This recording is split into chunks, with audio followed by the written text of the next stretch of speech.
Now I want us to look at the remaining part of the livestock rearing.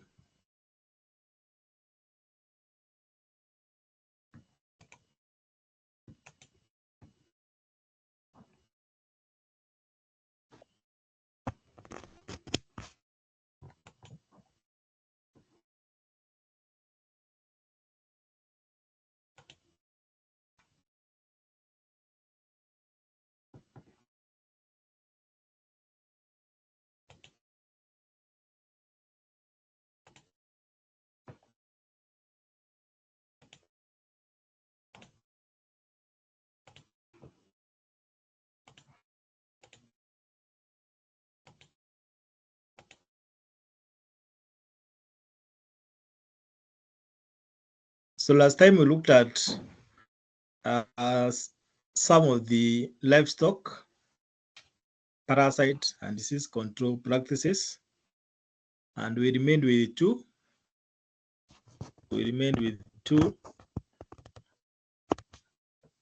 So I want us to start with them. So the first one is dipping and spraying. So these two practices, they are done for the same purpose. That is to control external parasites, and these include the ticks, the lice, the mites, the fleas, the cants. All those are external parasites. So when you talk about dipping and spraying, the difference is how they are done, but the function or the reason is the same.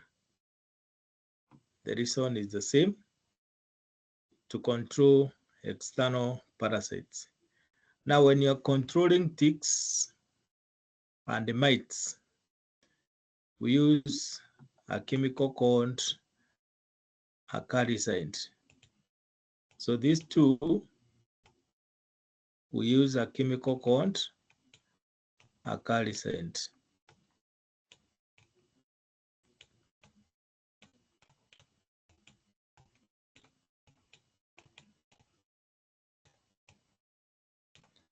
But others, that is like the lice, the mites, because they are insects, we use what we call insecticide.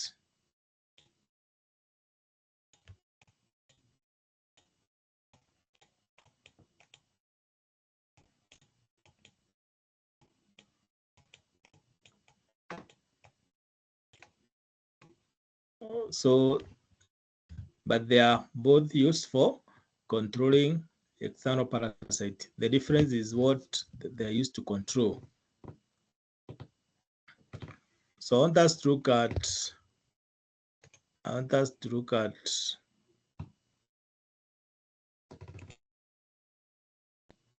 dipping.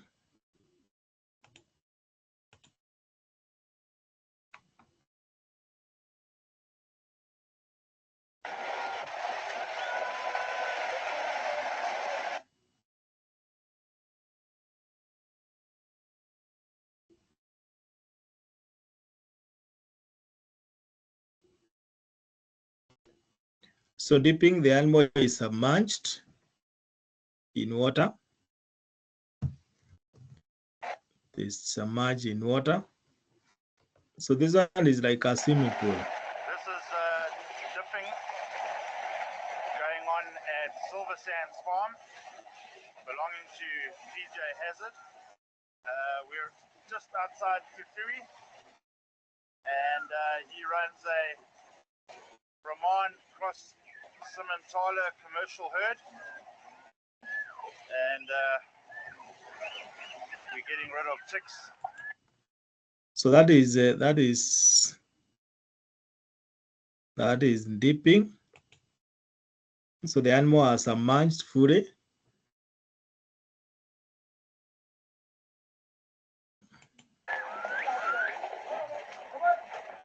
Currently, this area is very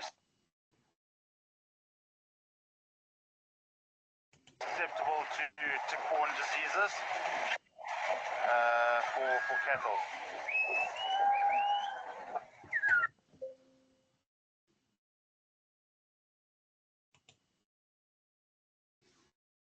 So that is dipping, and this is playing.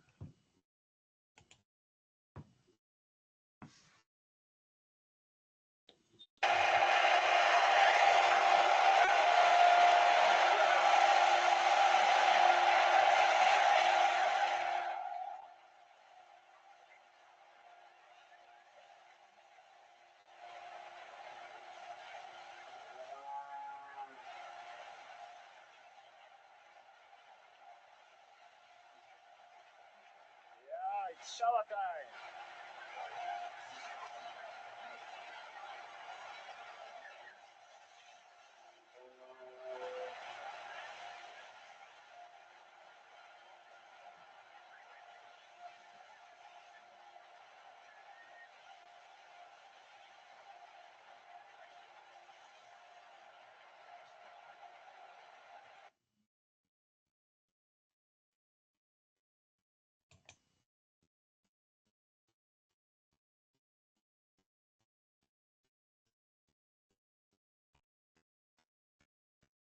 So dipping mostly, this one is practiced in cattle, sheep, and goats. But remember, this one cannot be used on pregnant animals.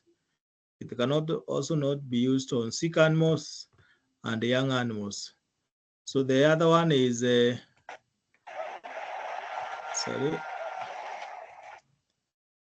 So the one that is used for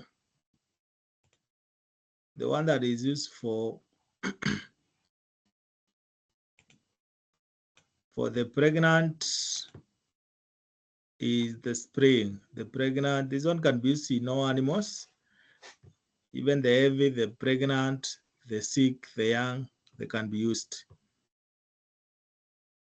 Now for spraying, you can also do it using a startup pump. You can also use a knapsack sprayer. So they are done to control external parasites. So the next one is dusting. Dusting is also another method of applying chemical powders to control external parasites. It is application of chemical powders. Please note, it is chemical powders to control external parasites. Now in dusting, you can use a duster in order to spray the chemical powder. You can spray the chemical powder evenly on the animal body or in the house. So I don't know whether you have ever seen something like dundu dust. Dundu dust is a chemical powder that is used to control external parasites. So this one is different from Cindy dusting. Cindy dusting is application of chemical powders on grains before storage. On grains before storage. That is what we call seed dusting. But the dusting we are discussing here is on livestock, because we are dealing with livestock rearing practices. But in both cases, we use chemical powders. But this one is for controlling external parasites. So dusting is very common in poultry. It is also common in rabbits. Also, you can do dusting in the house, whereby you just apply the chemical powder, mainly to control fleas,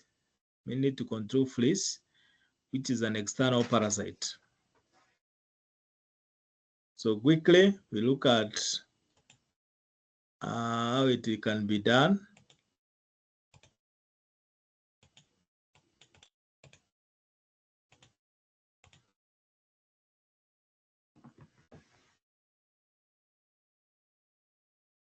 So normally when you're dusting poultry, you must restrain. Permethrin dust, which is for treating lice or mites. I'm just doing this as a preventative. There's no egg withdrawal, but it's not safe for cats to be around. So you can buy this smaller size one. I use the same brand in this one here. This olive AGRIC here is going to get to have her dust bath tonight. She just started laying recently and laid one of these, probably one of these 4 green ones. And she's part black copper Moran, so she has the coloring from her dad. And she is also part cream leg bar from her mom, so she has a little big hair, like 80s hairband, like her mom. So what I do is first I'm holding on with my hand to both of her thighs to give her some support. She's a little stressed. Usually I do this after dark, so I don't have to chase them down. So I'm supporting with my forearm and add a little bit of dust to her back, get some back in her neck feathers, get it down there, let gravity do part of the work for me. Then I lay her on her back.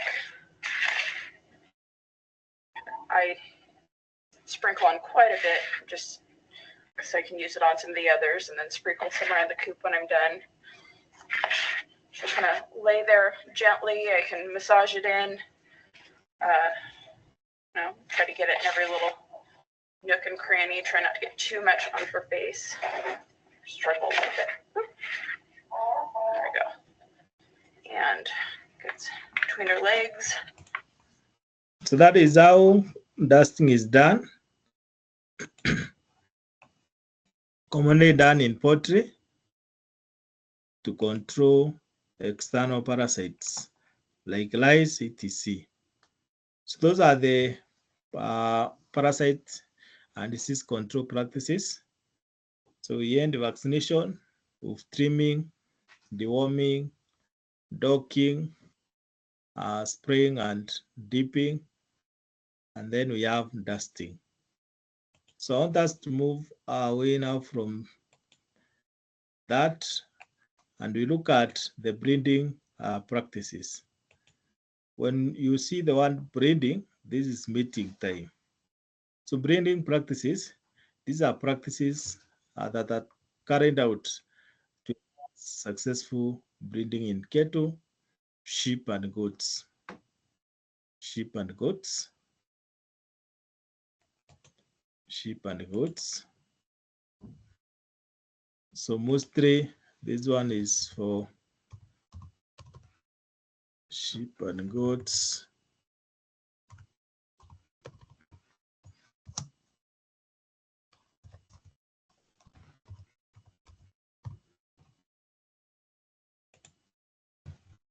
So under this, we have specific or some special breeding practices. We have crouching and ringing. We have tapping and serving. And then we have randling. So these are special breeding practices that we carry out during mating. Crouching and ringing. This one is purely done in sheep. Randling is also purely done in sheep. Tapping is done in sheep and goats. Then serving is done in cattle and pigs. So let's start with crouching and ringing.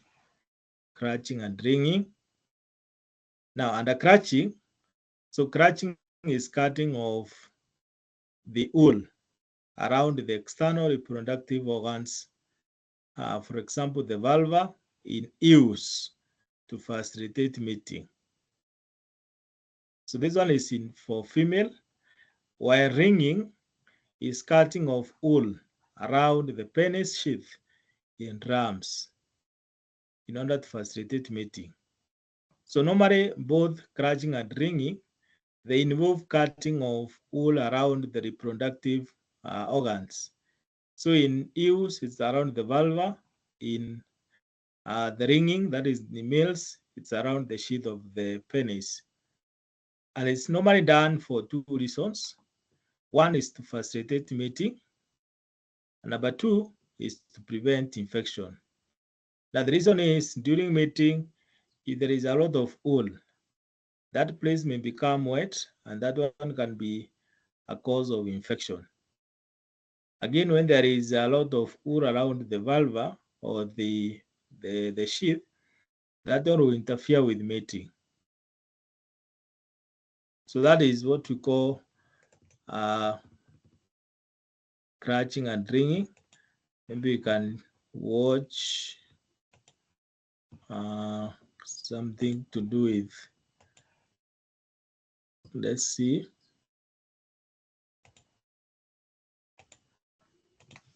We watch scratching.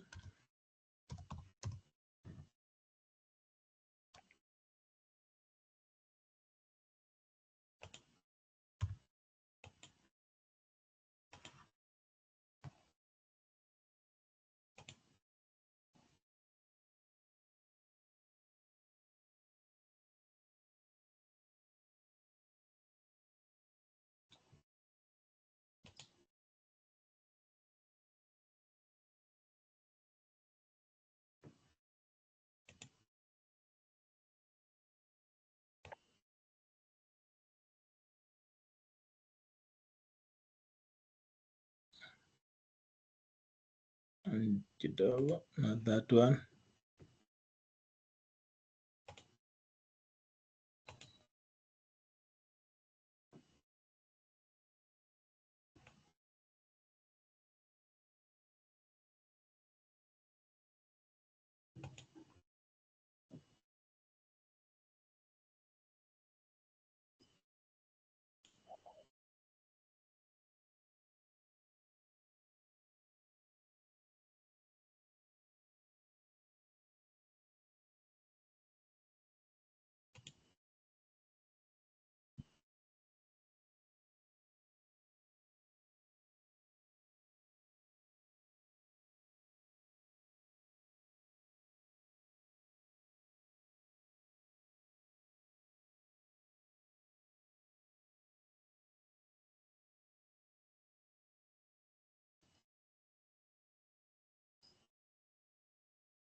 So you can see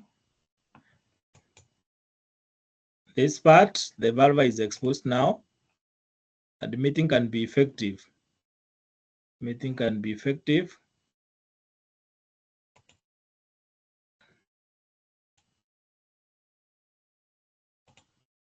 So that is how we do scratching.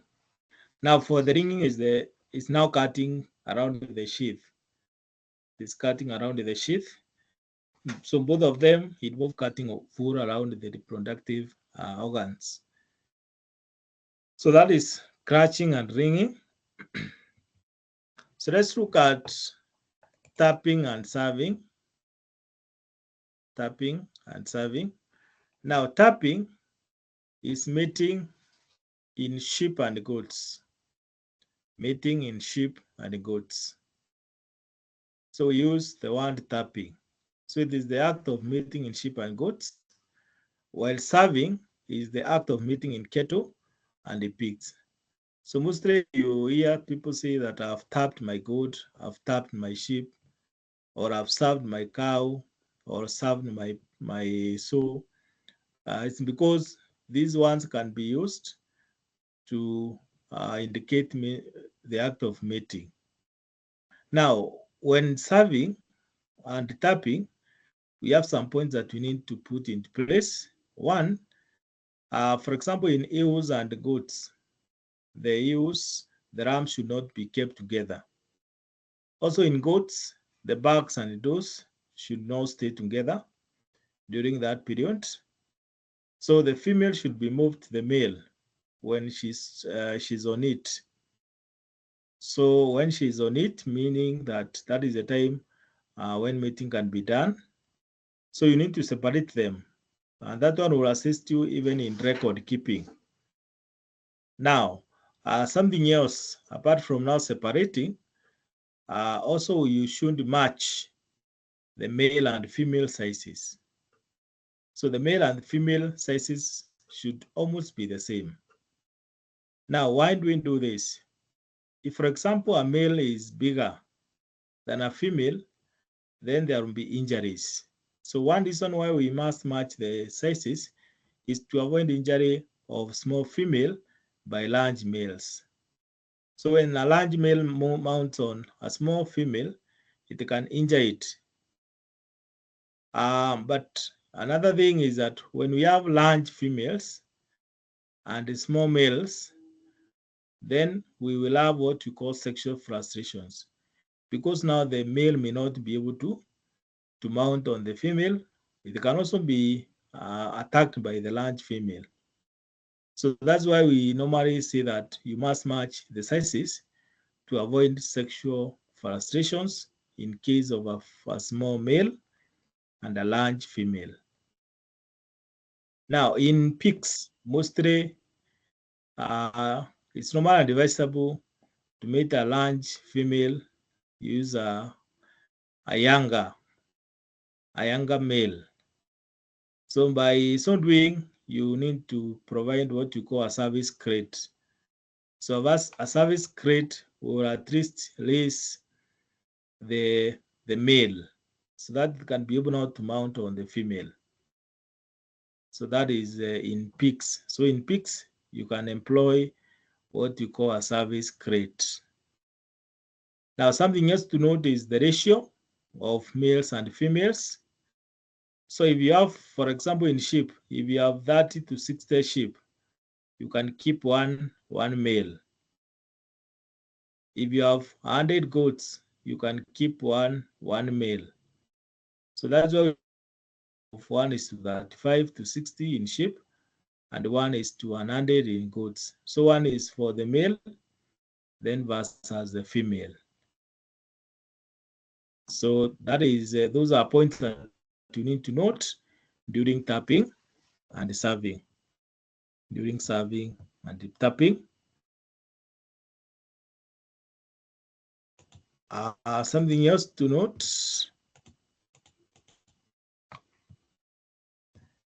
is that in sheep and goats, we may have what we call pasture mating and hand mating.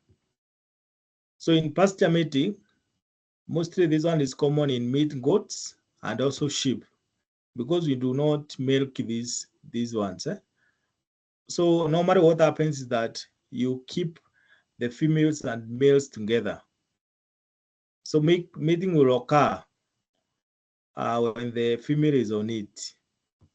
So here what you do is that you select the males, you select the females, then you keep them together.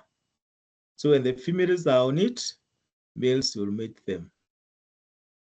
It's pasture mating.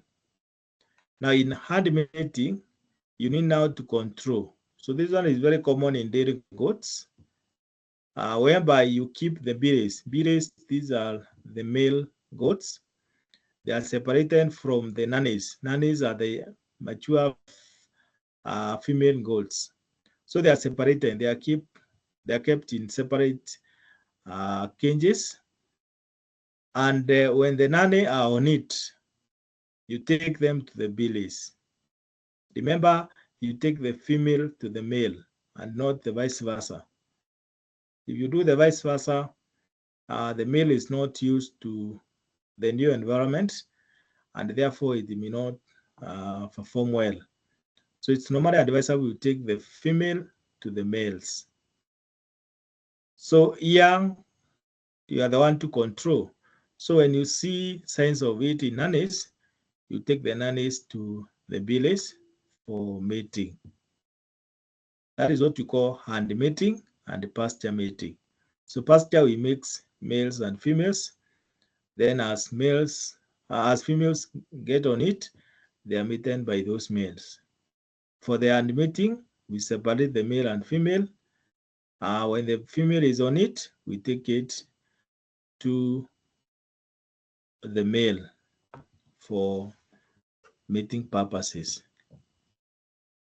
That is pasture versus hand milking. Then lastly, we have the handling. So handling, this one is carried out in sheep. So that you can tell, maybe you have some females, that is the ewes. Then you have some males, that is the rams. They are mixed together. And you don't know, maybe you want to know the male that will mate the female. You want to know the male that is infertile or the female that is infertile. So what you do is that you feed the rams with what we call breeding chutes. Now breeding chutes are put, then they have colors. They have different colors. So for example, if you have 5 rams, maybe ram 1 you can have red color, ram 2 green, ram 3 blue, ram 4 another color like that. And if you don't have breeding chutes, you can paint. You can paint the underside of the breast of the ram. So as they mate, to show you. So this is the breeding chute. So when they mate, the color sticks on the rump of the ewe. So like this one is mittened, this one is mittened, this one is mittened, this one is mittened, this one is not yet, this one is not yet, this one is not yet.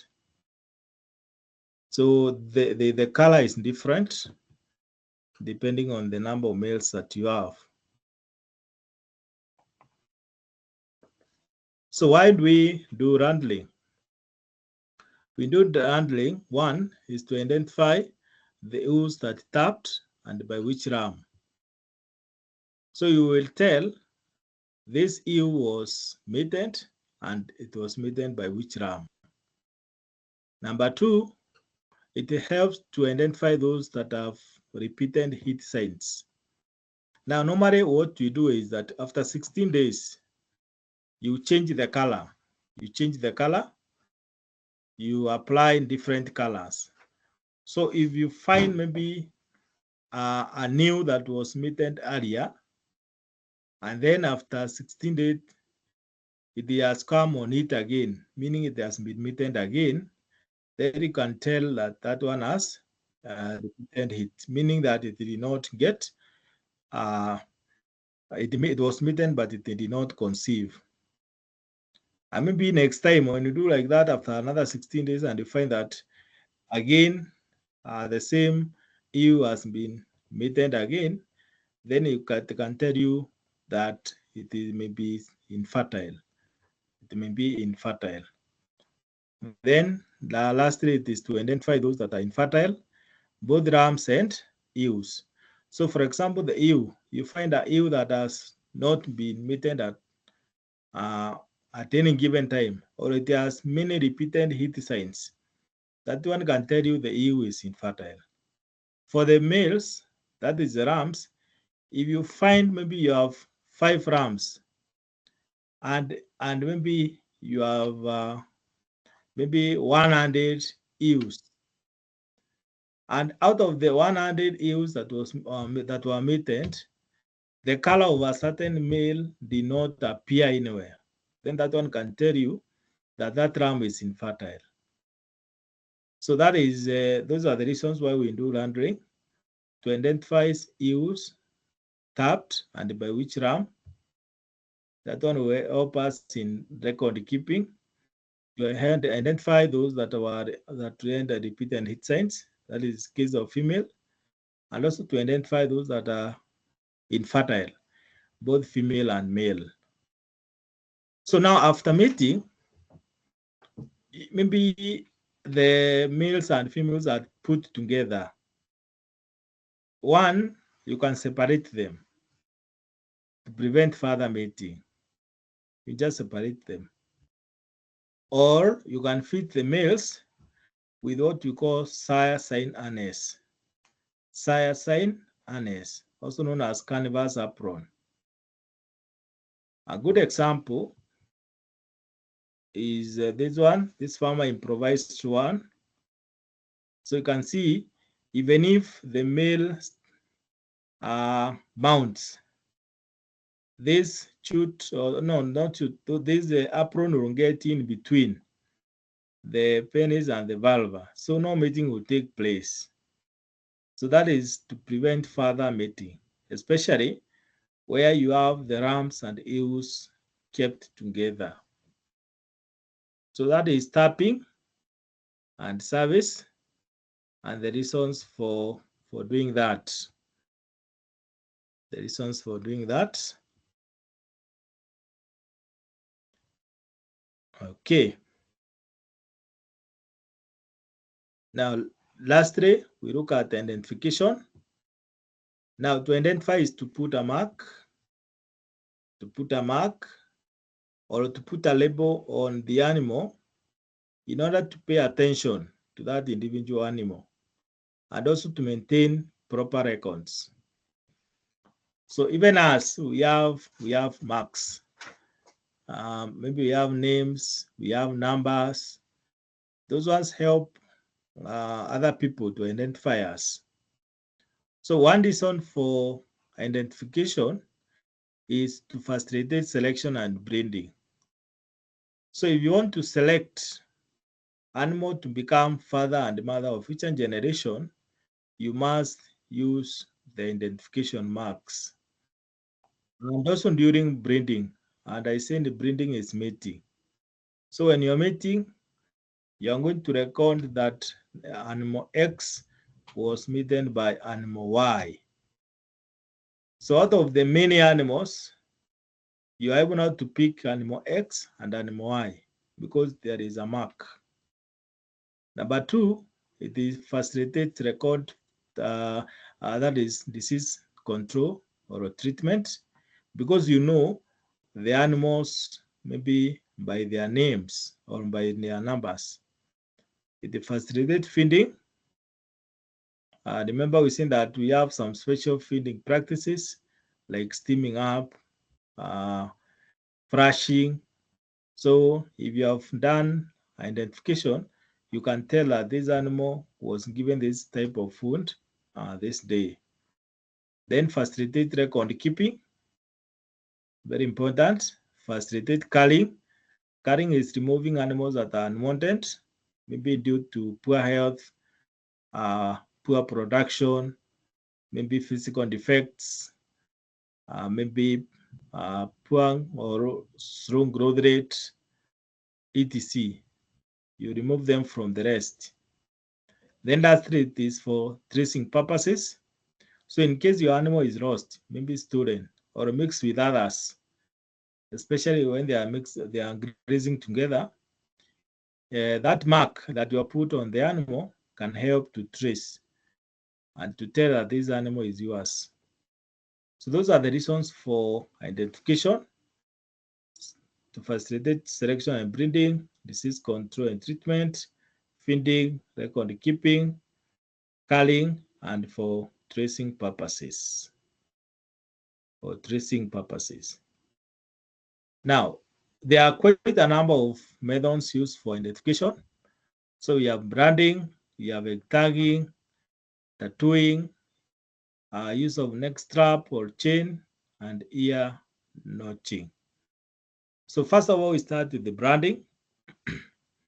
So branding, mostly this one ensures the marks are permanent. So this one, that is one advantage. The marks are permanent.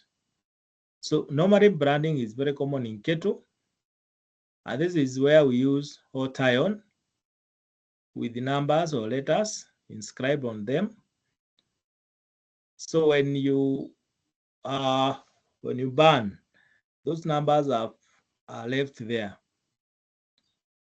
Now, where do we do branding? Branding is done below the hock and also on the side of the jaws or cheek. Now, the reason is if you do them maybe on the rump, that one destroys the quality of the hind. Now, one disadvantage of branding, is that it is very painful because of burning. Number two, the burn can lead to a wound, which become a route to secondary infection. So those are some of the disadvantages why it is not used. So painful, and then it can lead to a wound, and also destroys the quality of hide and skin if it is done wrongly. So that is branding. So this is how branding is done.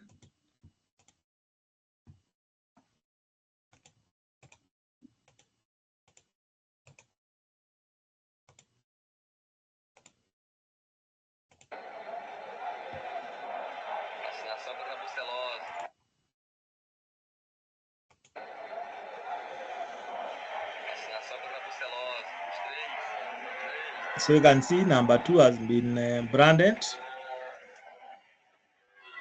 Number 3. So you can see the iron is very hot. It's very hot.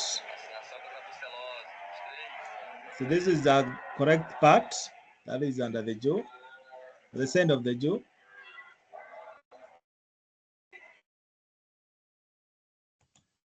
Next is ear tagging. So under ear tagging, we normally use a ear tagger.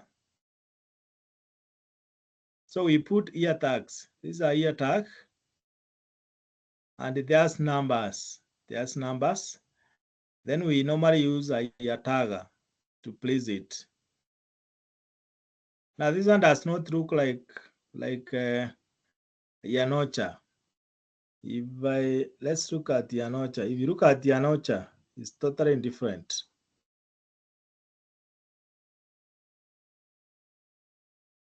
So normally the ear tagger will perforate the ear and then put the ear tag. So it's very common in cattle, very common in sheep and goats, but rare in pigs and other small animals like rabbits. The other one is tattooing. Now under tattooing, we use tattooing machine. Now the tattooing machine, you set it because it has some needles. You set it maybe to a shape, the shape that you want, the number that you want, the letter that you want.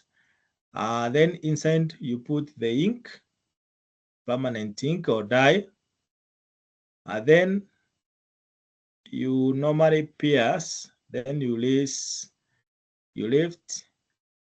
and the ink will be left there.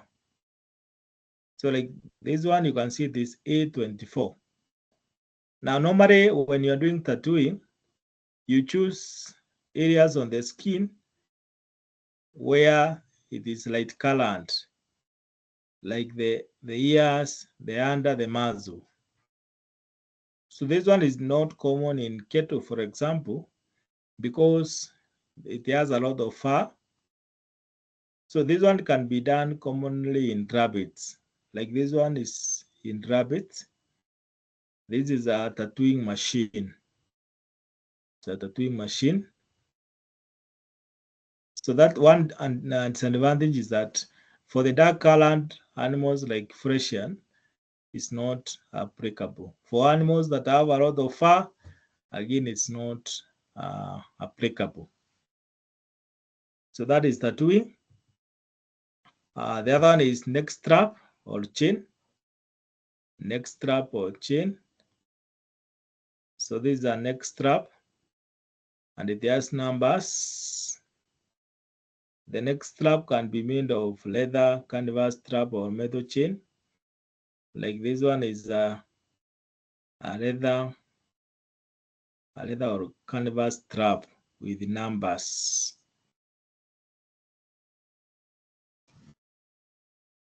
Then lastly, we have ear notching. This one is making some cuts or some perforations of different shapes in different position of an ear. So each cut it denotes a number. Like for example, when you cut here, it is 1. When you cut here, it is 5. When you cut here, is 3. When you cut here, is 10. Like that. So normally when you are doing ear notching, there is normally a guide. And for you to know the identity number of this animal, you add. For example, if we want to identify the number of this animal, we can add 30 plus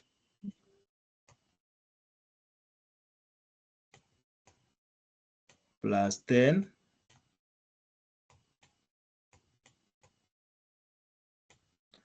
plus 1 plus 5 plus 3. So therefore, the identity number of this animal is, that is 80, 90, 91. 91 plus 8 is 99. So the number of this animal is number 99. So if you wanted maybe number 5, this is how we'll do it. So this is our animal.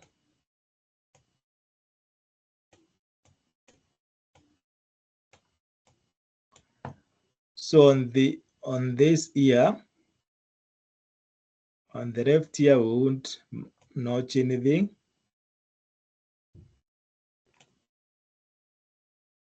So we are notching number 5.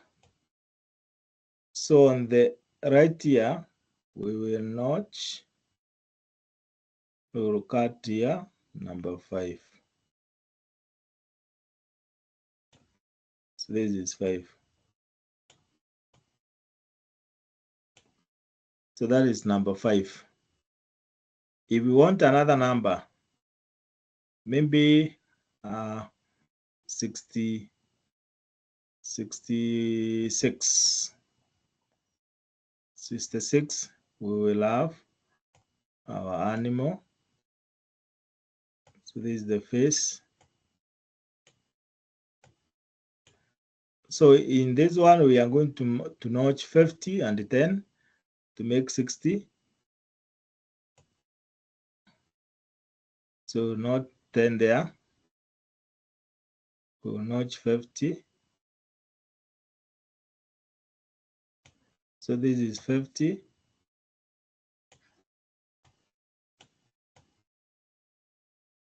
This is 10. Already we have 60. And now we want 66.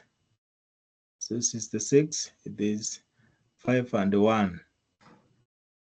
So we'll notch 1, then 5. So this is 1, then 5. So this is 66. This was 5. So that is how we notch. So I'll provide some questions on notching. Please do them. Just practice. Again, something else that you need to be very keen. When you are doing cuts, they should be as fewer as possible. They should be as fewer as possible. As fewer as possible. As fewer as possible. So try to minimize the cuts, but the number should remain the same. So I'll give you a question, just try it, and inbox me the answers that you get. And that is the question. That is where we are going to start tomorrow. So read the question, use that one as a guide, then determine the number of the animal, then you draw number 10, and then you also draw number 58. So use this one as a guide to notch number 10 and number 58. So up to there, I wish you the best. I wish you the best. Let's meet next time.